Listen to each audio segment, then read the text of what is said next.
नमस्कार मित्रों, हम वास्तुशास्त्र की जानकारी पढ़ रहे हैं, अर्थात कैसे आपको एक सुव्यवस्थित घर बनाना है। तो उसको हम श्रृंखला के हिसाब से पढ़ रहे हैं और प्रारंभ से अर्थात भूमि का निरीक्षण कैसे करना है, भूमि आपको कैसे सेलेक्ट करना है, वो सारी चीज़ों को पढ़ते हुए हम अंत तक पहुँचेंगे। तो कल हमने पढ़ा था कि वास्तुशास्त्र यानी वास्तु जो देवता हैं उनका जन्म कैसे हुआ है। आज हम जानेंगे कि यदि आपके मन में इच्छा है कि आप भूमि खरीदें और अपना घर बनाएं, लेकिन आपको भूमि प्राप्त नहीं हो पा रहा है, कहीं भी से भी आप ज़मीन खरीद नहीं पा रहे हैं, कुछ न कुछ विघ्न बाधा संकट उत्पन्न हो जा रहा है, तो किस प्रकार आप भूमि को बहुत ही सुलभता से प्राप्त कर सकते हैं, उसका प्राप्त करने का अनुष्ठान मैं बता रहा हूँ। भवन भास्कर पुस्तक का 3रा अध्याय, भूमि प्राप्त करने का अनुष्ठान। किसी व्यक्ति को प्रयत्न करने पर भी निवास के लिए भूमि अथवा मकान नहीं मिल रहा है तो उसे भगवान वाराह की उपासना करनी चाहिए। क्या आपको पता है भगवान वाराह की उपासना क्यों करने के लिए कहा जा रहा है? जब पृथ्वी का हरण कर लिया था राक्षस ने ना, तो उसके वध करने के लिए भगवान विष्णु जो है वाराह रूप में ही आए थे।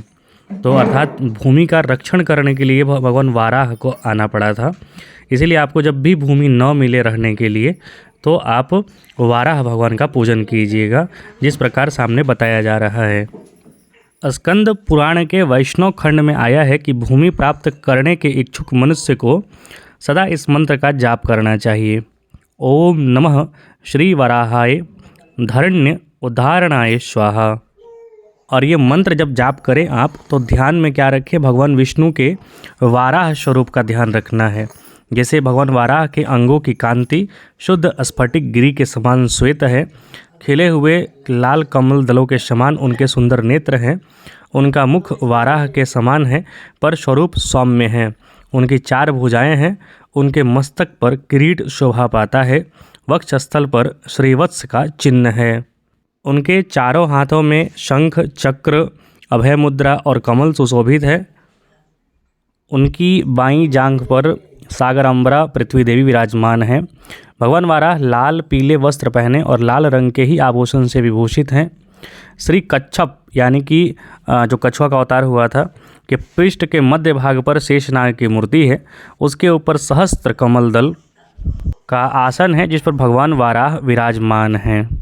तो इसमें जप के बाद हवन भी होता है, लेकिन यदि आप उसमें समर्थ नहीं हैं तो कम से कम आप जो मंत्र ऊपर बताया गया है वो आप जप अत्यधिक मात्रा में कीजिए और भगवान को समर्पित होकर कीजिए, तो आपको रहने योग्य निवास योग्य भूमि या भवन प्राप्त हो जाएगा।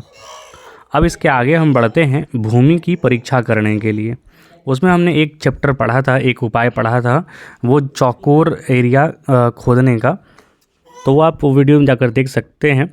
इसमें हम पढ़ते हैं, जिस भूमि पर हरे वृक्ष पौधे घास आदि हों, खेती की उपज अच्छी होती हो, भूमि जीवित है, ऊसर चूहे का बिल बाम्बी आदि से युक्त उबड़ खाबड़ कांटेदार पौधे और वृक्ष वाली भूमि मृत है।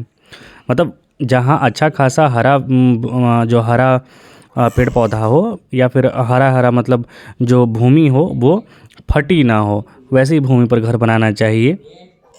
ज़्यादा ऊंची नीची या फिर टीलेदार भूमि, आजकल बहुत सारे लोग जो है ना नदी के किनारे ज़मीन खरीद लेते हैं जहाँ टीला होता है और उसको किसी प्रकार समतल करके घर बनाते हैं, वो निवास योग्य भूमि नहीं होती है। उससे बेहतर है कि आप शहर में रहने के नाम पर टीले टूली पर ना रहें, दूर गांव में जहाँ समतल ज़मीन हो वहाँ अच्छे से भूमि खरीद कर आप रखिए।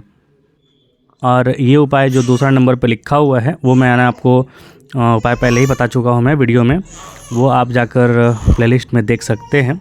किस प्रकार 1 फीट बाई 1 फीट मतलब 1 फीट लंबाई 1 फीट चौड़ाई और 1 फीट गहराई की भूमि आप खोद कर मिट्टी निकाल कर उसको सेफली रखिए और 4 घंटे बाद या फिर 1 दिन के बाद उसको मिट्टी को फिर वापस भर के देखिए। यदि वो भर जाए अच्छे से, फुली भर जाए, भर के ज़्यादा हो जाए तो भूमि अच्छी है, बराबर रह जाए तो मध्यम है, और मिट्टी यदि कम पड़ जाए, गड्ढा हो जाए तो वो अच्छी भूमि नहीं है। उसी प्रकार 2रा उपाय होता है कि उतना ही गड्ढा आप खोदिए 1 feet by 1 feet by 1 feet और उसमें पानी भर दीजिए और 100 कदम आगे चलकर फिर वापस मुड़कर देखिए, वापस चलकर आइए तो उसमें देखिए यदि पानी बचा हुआ है तो अच्छी भूमि है, कीचड़ बचा हुआ है तो मध्यम भूमि है, और पूरा का पूरा पानी सूख गया तो अच्छा भूमि नहीं है। इसके पीछे का लॉजिक ये है कि ये पहले के ज़माना पे ज़्यादा लागू होता था। कारण ये है कि पहले के ज़माने डीप बोरवेल की व्यवस्था नहीं थी, तो लोग हैंड बोर करके पानी निकालते थे क्योंकि जल स्तर ऊपर हुआ करता था। आज के परिवेश में जल स्तर इतना नीचे चला गया है कि बिना डीप बोर के पानी निकलता ही नहीं है, तो ये वाला जो लॉ है वो एप्लीकेबल नहीं होगा। और भी बताया जाता है कि जब आप भूमि का खोद रहे हो, उसको भूमि को चाहे जेसीबी से खोद रहे हो या फिर आदमी से आप खुदवा रहे हो, तो उसमें बहुत ज़्यादा अनर्गल चीज़ें या फिर जो होता है ना हड्डी, भूसी या फिर कोयला, ये सब जो है वो ना निकलना चाहिए। वो सब यदि निकल रहा है तो वो भूमि बहुत अच्छा नहीं होता है। हालांकि यदि भूमि से पत्थर निकल रहा हो, ईंट निकल रहा हो, शंख निकल रहा हो, कंकड़ निकल रहा हो, तो भूमि शुभ माना जाता है। अब हम भविष्य पुराण के अनुसार जानेंगे। भविष्य पुराण में लिखा है कि यदि जल जहाँ पर हो, जिस स्थान पर मतलब कि तालाब वगैरह हो, तो वहाँ पर घर उस जल के ऊपर, मतलब जैसे आजकल लोग बना देते हैं तालाब में या फिर बावड़ी इत्यादि में भी अतिक्रमण करके घर बना देते हैं, वहाँ नहीं बनाना चाहिए। कुछ भूमि पर आप देखेंगे कि वहाँ से सांप निकलता है या फिर फटी हुई भूमि होती है, अर्थात बहुत ही ज़्यादा ऊसर भूमि है, या फिर हड्डियों का निकलना, या फिर ऊंची नीची भूमि है, या फिर बाम्बी यानी दीमक वाला, जो बहुत मिट्टी में होता है ना कि आप घर बनाएंगे और उसमें जल्दी से दीमक लग जाता है, तो वैसा भूमि जो होता है पुत्र का नाश करने वाला होता है, वैसे भूमि पर वास नहीं करना चाहिए। साथ साथ तालाब वगैरह का जो भूमि है वहाँ पर भी वास नहीं करना चाहिए, क्योंकि वहाँ दोष लगता है। लोग टेढ़ी मेढ़ी प्लॉट खरीद लेते हैं सस्ता लेने के चक्कर में, या फिर मतलब किसी भी परिस्थिति में खरीद लेते हैं टेढ़ी मेढ़ी भूमि। वैसी भूमि भी नहीं खरीदना चाहिए, क्योंकि उसका वास्तु बहुत ही ख़राब हो जाता है। दुर्गंध युक्त, अर्थात वो बहुत पानी के अंदर बहुत सालों तक रहा है वो भूमि, और फिर बाहर निकला तो उस पर लोग अतिक्रमण करके बना लिए घर, वहाँ भी आपके लिए रहने योग्य नहीं होता है भूमि। तो भूमि सोच समझ कर ही खरीदना चाहिए। जो अगला चैप्टर होगा मैं उसमें ये भी पढ़ाऊँगा कि किस तरीके से किस साइड ढलान रहे तो भूमि खरीदना चाहिए, वो भूमि अच्छा होता है। जैसे कि उत्तर में या पूरब में या फिर ईशान कोण में यदि भूमि नीची हो तो वो भूमि बहुत अच्छा होता है। एक तरीका ये भी होता है कि जिस भूमि को आप खरीद रहे हैं उस भूमि को थोड़ा सा खोदिए अच्छे से, और वहाँ पर ब्राह्मी, साठी, मूंग या फिर गेहूँ या फिर सरसों या फिर तिल या फिर जौ, ये जो चीज़ें होती हैं उसको आप बुन दीजिए। और यदि 3 रात में, मतलब कि वहाँ पर वो चेक कर रहा है वहाँ पे मॉइस्चर है कि नहीं उस ज़मीन पर, क्योंकि ज़मीन यदि मॉइस्चर वाला होगा, पानी वाला होगा, तो आपको बढ़ोतरी देगा। यदि एकदम सूखा भूमि हो जहाँ ना उगे, ये सब कुछ भी अंकुरित ना हो, तो समझिए वो बहुत अच्छी भूमि नहीं है, आपको परेशानी ही देगा। तो हम चर्चा कर रहे थे कि भविष्य पुराण पुस्तक में क्या क्या लिखा हुआ है। तो उसमें बताया था मैंने कि जल के ऊपर यानी जल वाले स्थान पर नहीं बनाना चाहिए अतिक्रमण करके। दूसरा, मंदिर के ऊपर घर नहीं बनाना चाहिए। बहुत सारे आजकल आप एस्ट्रोलॉजर या फिर ज्योतिषी वगैरह या फिर वास्तुशास्त्री से आप सीख रहे होंगे कि घर में मंदिर नहीं बनाना चाहिए। बहुत लोग बोलते हैं कि घर में मंदिर नहीं बनाना चाहिए। वो ऐसे केस में होता है कि आप घर में पूजा घर बनाइए, उसमें कहीं कोई दिक्कत नहीं, कहीं कोई मनाही नहीं है। लेकिन जो आप घर के अंदर जो तिकोना, जो मंदिर का जो स्वरूप हो जाता है, जो तिकोना वाला जो स्ट्रक्चर होता है, वो मत बनवाइए, क्योंकि वो उसके ऊपर खुला आकाश होता है, उसके ऊपर अंतरिक्ष माना जाता है, स्पेस माना जाता है। तो उसके ऊपर बनाएंगे तो फिर आपको दोष लगेगा और आप परेशान रहेंगे।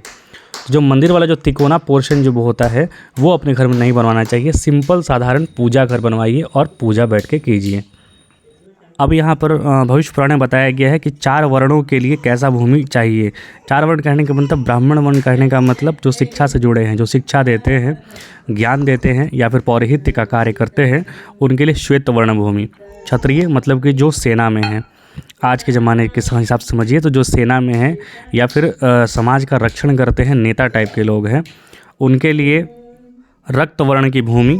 और वैश्य यानी कि आप जो बिजनेस माइंडेड हैं, चाहे जो भी जिस सेक्टर में चाहे आप जो भी हैं, यदि आप बिजनेस कर रहे हैं तो आप वैश्य वर्ण में आ गए, तो उसको उनके लिए पीत वर्ण यानी कि येलो जो भूमि होती है वो अच्छी होती है। और शूद्र यानी कि जो सेवा करते हैं, यानी कि जो नौकरी करते हैं, नौकरी पेशा लोग, उनके लिए कृष्ण वर्ण भूमि ज़्यादा शुभ होती है। अब आजकल ये लोग देखते नहीं हैं, हालांकि किसी को किस्मत से कैसा भूमि मिल गया तो वहाँ पे वो ज़्यादा डेवलप हो जाता है या फिर उन्नति करने लगता है। और जैसे एक ही कॉलोनी में देखिएगा आप कि अलग अलग कार्य करने वाले लोग वहाँ पे रहते हैं, और कोई लोग जो हैं काफ़ी समृद्ध और काफ़ी खुशहाल रहते हैं, और कोई लोग काफ़ी स्ट्रगल करते रहते हैं, अच्छी परिस्थिति में होने के बाद भी स्ट्रगल करते हैं। उसका मेन कारण यही है कि वो भूमि नहीं देखते हैं और अपना व्यवसाय नहीं देख पाते हैं।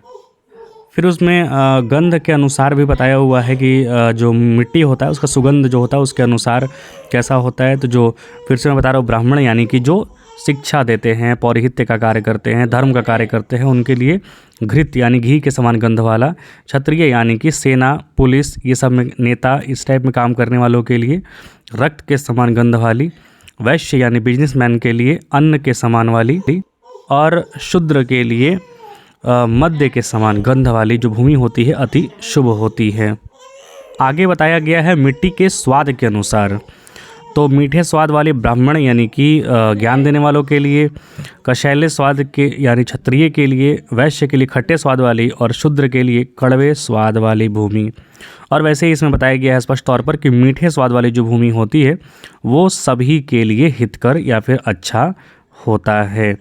तो ये मैंने आपको तीसरा और चौथा अध्याय आज पढ़ाया। आपको कुछ ना समझ में आया हो तो आप कमेंट बॉक्स में लिख के पूछ सकते हैं। और जो अगला वीडियो मैं डालूँगा ना, वो एक प्लॉट का जो मैंने आजकल बना कर दिया है घर बनाने के लिए, उसका नक्शा बना पर और उसको वास्तु अनुसार आपको बताऊँगा।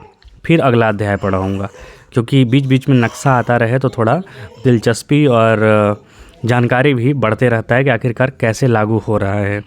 तो कृपया चैनल को लाइक शेयर सब्सक्राइब जरूर करें, और देखने के लिए आपका बहुत बहुत धन्यवाद। जय हिंद, जय श्री राम, जय हो वास्तुदेव।